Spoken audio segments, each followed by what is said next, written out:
B and B S C part second online classes में आपका स्वागत है। आज अपन बात करेंगे विश्व की जनजाति।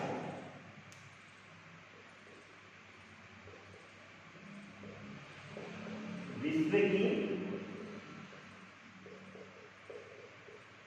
जनजाति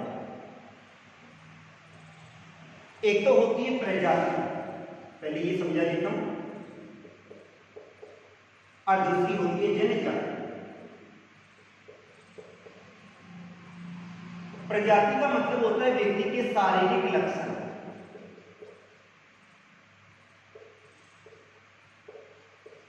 और जनजाति का मतलब होता है उसमें व्यक्ति के सामाजिक रीति रिवाजों को लिया जाता है।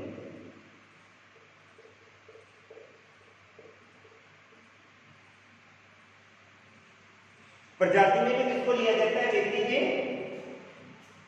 शारीरिक लक्षणों को लिया जाता है, जबकि जनजाति में किसको लिया जाता है? व्यक्ति के सामाजिक रीति रिवाजों को लिया जाता है। उसके समाज के रीति रिवाज कैसे पाए जाते हैं, इनको किसमें लिया जाता है? जनजाति में लिया जाता है। आज अपन अध्ययन करेंगे विश्व की जनजातियों का, और विश्व की जनजातियों में सबसे पहले है एस्किमो जनजाति।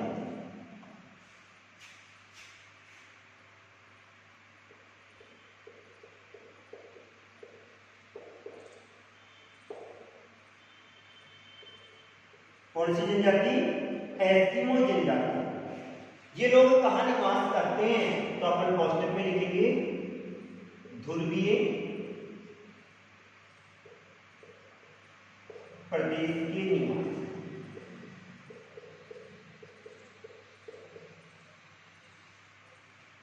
विश्व की जनजाति में अपन अध्ययन करेंगे मुख्य तो अपनी तीन ही जनजाति है, एस्किमो है, बुशमैन है और पिग्मी जनजाति है। इन जनजातियों का अध्ययन क्यों किया जाता है? तो मानव भूगोल में अपन मानव के वातावरण समायोजन का अध्ययन करते हैं। मानव भूगोल में किसका अध्ययन किया जाता है? मानव के परस्पर वातावरण समायोजन का अध्ययन किया जाता है। और अपन मुख्य तीन जनजातियों का अध्ययन करेंगे। तीनों जनजाति में अपने को स्पष्ट हो जाएगा भाई कौन सी जनजाति अपने वातावरण के साथ किस प्रकार समायोजन स्थापित करती है। एक एस्किमो जनजाति है जो कि ध्रुवीय क्षेत्रों में निवास करती है। ध्रुवीय क्षेत्रों से मतलब होता है अर्थात ये वाली जनजाति ऐसे क्षेत्र में निवास करती है जहां पर भयंकर बर्फ गिरती है और हर समय बर्फ गिरती है। दूसरी जनजाति है बुशमैन जनजाति, और ये वाली जनजाति ऐसे क्षेत्र में निवास करती है जहां पर भयंकर गर्मी पड़ती है। और तीसरी जनजाति है पिग्मी जनजाति।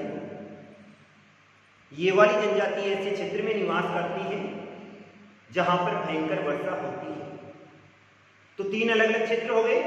एक ऐसा क्षेत्र है जहां पर भयंकर ठंड पड़ती है, दूसरा ऐसा क्षेत्र है जहां पर भयंकर गर्मी पड़ती है, और तीसरा ऐसा क्षेत्र है जहां पर अत्यधिक मात्रा में वर्षा होती है।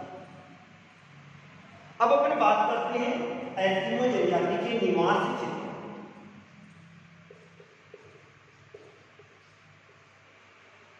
अर्थात ये वाली जनजाति कहां पर निवास करती है? तो एस्किमो जनजाति के निवास की बात करें तो एस्किमो जनजाति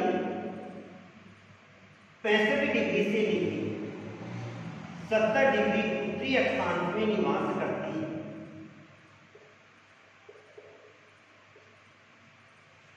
अपन एस्किमो जनजाति के निवास क्षेत्र की बात कर रहे हैं, तो एस्किमो जनजाति कहां पर निवास करती है?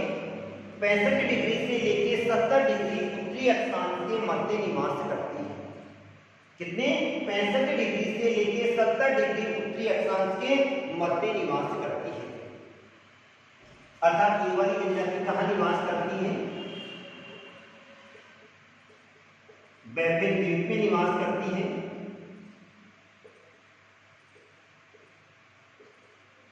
हडसन की खाड़ी में निवास करती है, उत्तरी कनाडा में निवास करती है,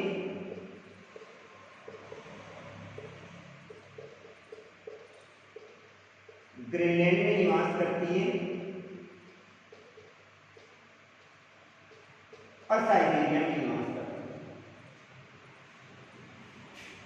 है। एस्किमो जनजाति जो कि उत्तरी ध्रुव में निवास करती है और उत्तरी ध्रुव में जहां पर ऐसी स्थिति पाई जाती है कि वहां पर कभी कभी तो 6 महीने का दिन होता है, 6 महीने की रात होती है। अर्थात ये वाली जनजाति बैल्वियन द्वीप, हडसन की खाड़ी, उत्तरी कनाडा और ग्रीनलैंड तथा साइबेरिया में निवास करती है। अर्थात 65 डिग्री से लेकर 70 डिग्री उत्तरी अक्षांश से, और ये वाला प्रदेश आता है टुंड्रा प्रदेश के अंतर्गत आता है। इन जनजातियों को स्कैंडिनेविया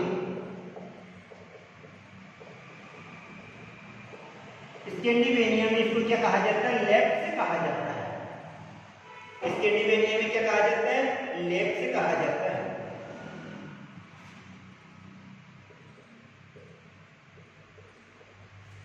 और साइबेरिया के टुंड्रा प्रदेशों में, क्योंकि कहां पर निवास कर रही है? टुंड्रा क्षेत्रों में।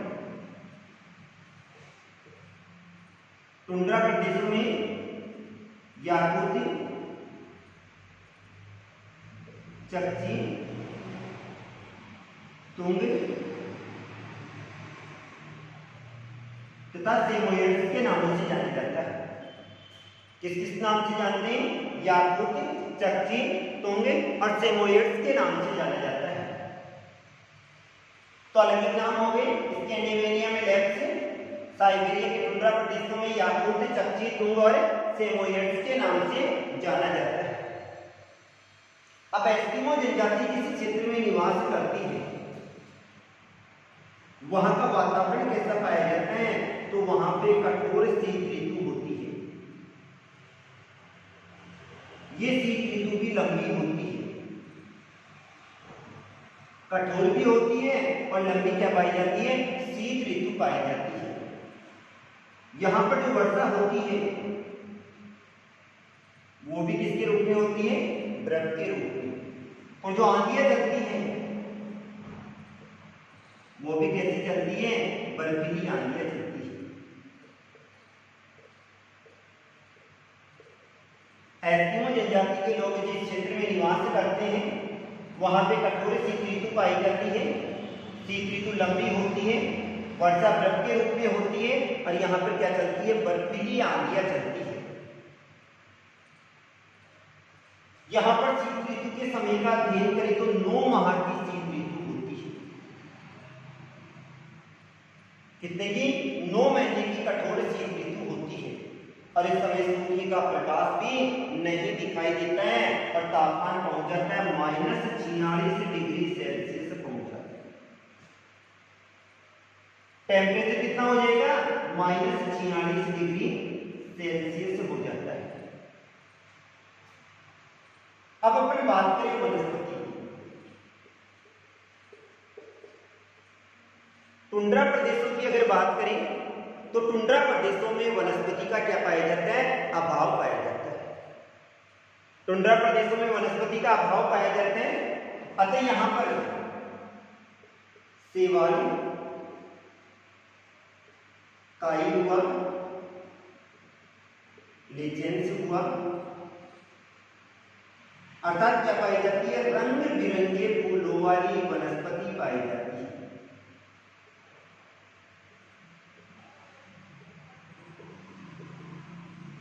कैसी वनस्पति पाई जाती है?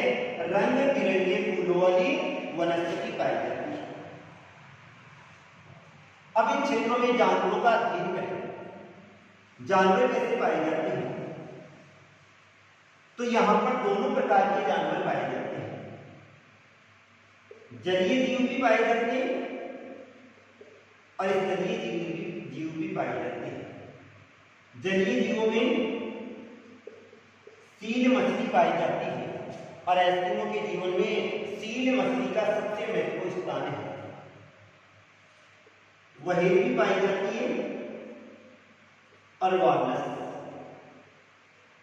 ये तो कहां पर पाई जाती है? तीनों के तीनों जल में पाए जाते हैं।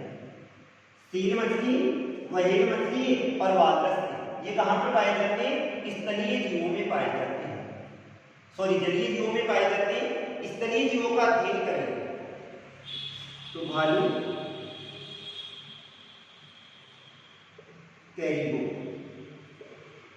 यानी जिसको रेंडियर कहा जाता है,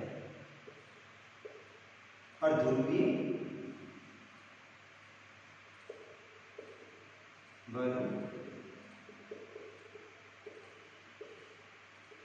और बारहसिंगा पाए जाते हैं। इसके अलावा खरगोश भी पाए जाते हैं और भेड़िए भी पाए जाते हैं। जलीय में तो सील मछली है, व्हेल मछली है, वालरस है। स्थलीय में ध्रुवीय भालू है, कैरिबो है, बारहसिंगा है, खरगोश है, और क्या पाए जाते हैं? भेड़िए पाए जाते हैं। तो ये तो थे एस्किमो जनजाति के निवास क्षेत्र। अब अपन दूसरी बात करते हैं शारीरिक लक्षण। जनजाति विशेष के जो लोग होते हैं वो सभ्य व्यक्तियों से दूर रहते हैं, और ये अधिकांशतः या तो ध्रुवीय क्षेत्रों में या जंगलों में या पहाड़ी क्षेत्रों में निवास करते हैं। तो पहला पॉइंट तो हो गया अपना निवास क्षेत्र।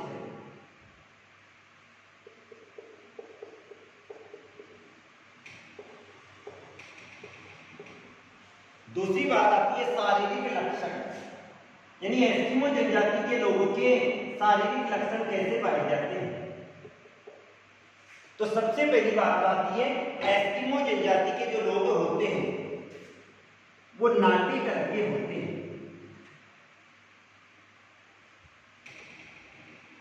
अर्थात इनका कद कैसा पाया जाता है? नाटी कद के, 150 से लेके 160 सेंटीमीटर के होते हैं। यानी कद में यानी लंबाई में कैसे होते हैं? छोटे कद के होते हैं। तो एस्किमो जनजाति के लोग नाटे कद के होते हैं। लंबाई कितनी पाई जाती है? 150 से लेके 160 सेंटीमीटर होते हैं। दूसरी बात आती है इनका चेहरा सपाट होता है और चौड़ा होता है, अर्थात जिस प्रकार से अपना नासा सूचकांक पाया जाता है उसी के लेवल में ऊपर से नीचे तक कैसा पाया जाता है? सपाट होता है, लेकिन चौड़ाई में होता है, अर्थात चेहरा कैसा होता है? चौड़ा होता है। इनकी त्वचा का रंग जो होता है वो कैसा होता है? पीलापन लिए हुए भूरा होता है। एस्किमो जनजाति के जो लोग होते हैं इनकी त्वचा का रंग कैसा होता है? थोड़ा सा पीलापन, क्योंकि कौन से क्षेत्र में निवास कर रहे हैं? ध्रुवीय क्षेत्रों में निवास कर रहे हैं, अतः ये लोग थोड़े गोरे रंग के होते हैं। तो त्वचा का रंग थोड़ा पीलापन लिए हुए कैसा होता है? भूरा होता है। इनके बाल हैं वो काले होते हैं,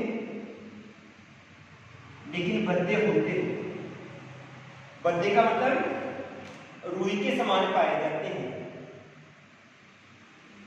इनका सिर लंबा होता है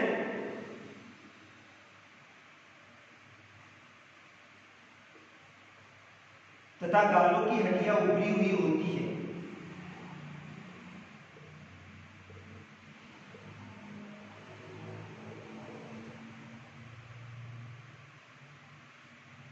यानी ये लोग नाटे कद के होते हैं, 150 से लेके 160 सेंटीमीटर इनका कद पाया जाता है।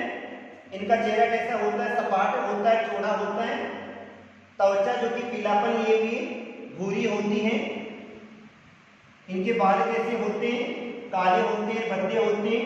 सिर लंबा तथा गालों की हड्डियां उभरी हुई होती है।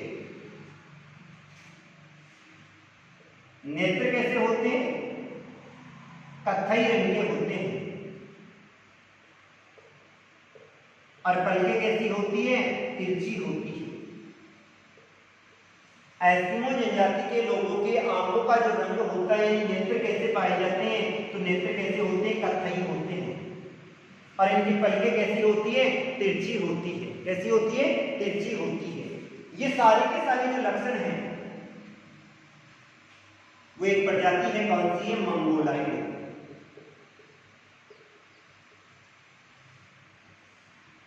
इस मंगोलाइड प्रजाति से मिलते जुलते होते हैं।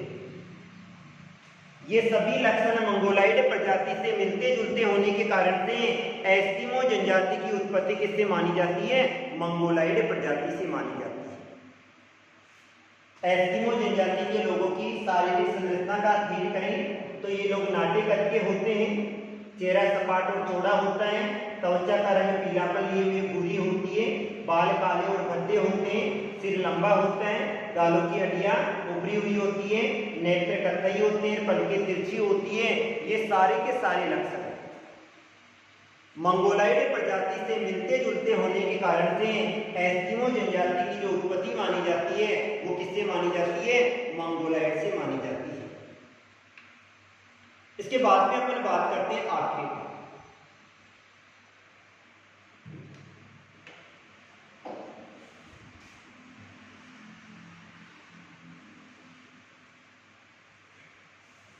तीसरी बात आती है आर्किड।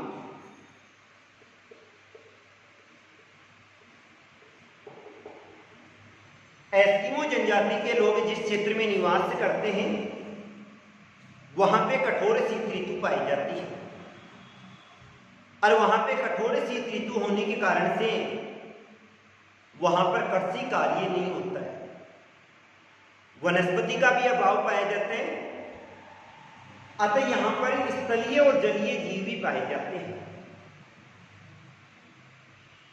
अतः इन लोगों की सबसे महत्वपूर्ण जो अर्थव्यवस्था होती है वो किस पे टिकी हुई होती है? आर्किड पे टिकी हुई होती है।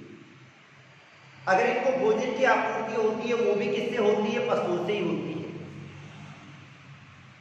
अगर इन लोगों के वस्त्रों की, आवास की आपूर्ति होगी वो भी किससे होगी? पशुओं से ही होती है। यदि इन लोगों के द्वारा चर्बी प्राप्त की जाएगी वो भी किससे प्राप्त की जाती है? पशुओं से।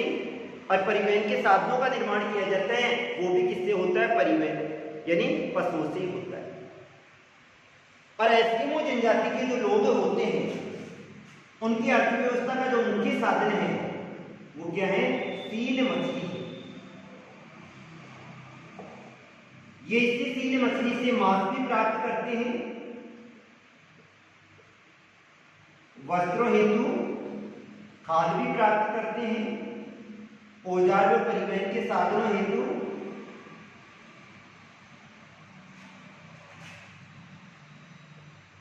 हड्डियां भी प्राप्त करते हैं और चर्बी भी प्राप्त करते हैं। अर्थात इन लोगों की जो संपूर्ण यानी दिनचर्या होती है वो किस पे टिकी हुई होती है? सील मछली। और ये वाली जो लोग शिकार करते हैं वो सील मछली का शिकार भी करते हैं, व्हेल मछली का शिकार भी करते हैं, कैरिबो का शिकार भी करते हैं, रेंडियर, ध्रुवीय भालू, खरगोश इनका भी शिकार करते हैं। और उनसे जो मांस की प्राप्ति होती है उस मांस के द्वारा अपने भोजन की आवश्यकता की पूर्ति करते हैं और उसी के द्वारा ये वातावरण समायोजन करते हैं। आर्किड को अलग अलग प्रकार से किया जाता है, शीतकाल में अलग किया जाता है, ग्रीष्म काल में अलग किया जाता है और बसंत काल में अलग किया जाता है। इन आर्किड की तीनों विधियों का अध्ययन अपन आगे वाले अध्याय में करेंगे। जब तक के लिए इतना ही, थैंक यू।